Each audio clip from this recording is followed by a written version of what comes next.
marunong sumayaw. O siya, hindi napalaban kayo kay Kahapay.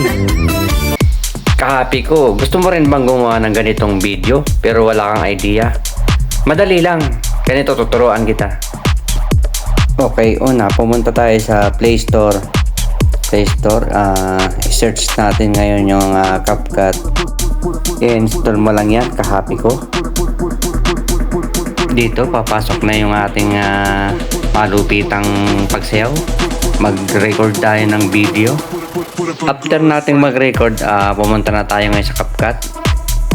Dito na natin ipapasok yung ating gagayahin o papatungang video. So mga Kahapi ko, nanggaling lang ito sa TikTok.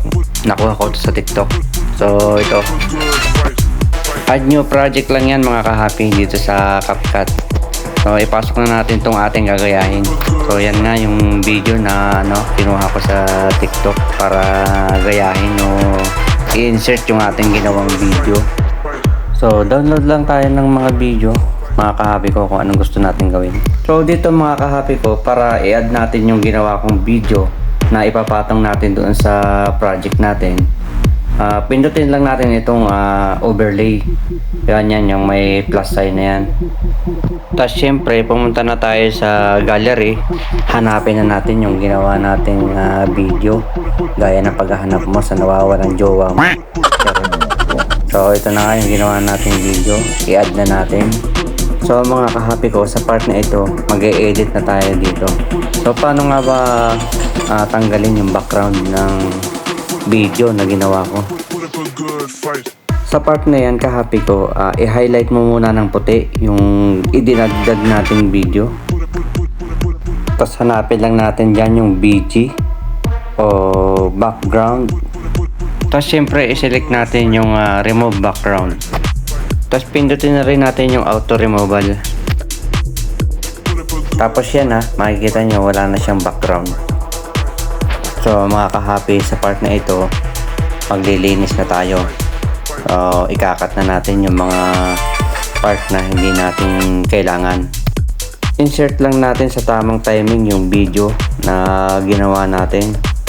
At para magalaw-galaw natin yung mga video, dalawang layer na video yan, isang original at isang layer. So i-highlight lang lagi natin yung video na gagalawin natin, katulad na ito.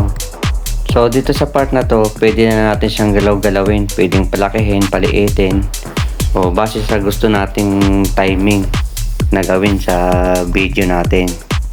So sa part na ito Kahapi ko, ikaw na yung bahalang mag-decide kung ano yung mga timing na gagawin mo sa project mo.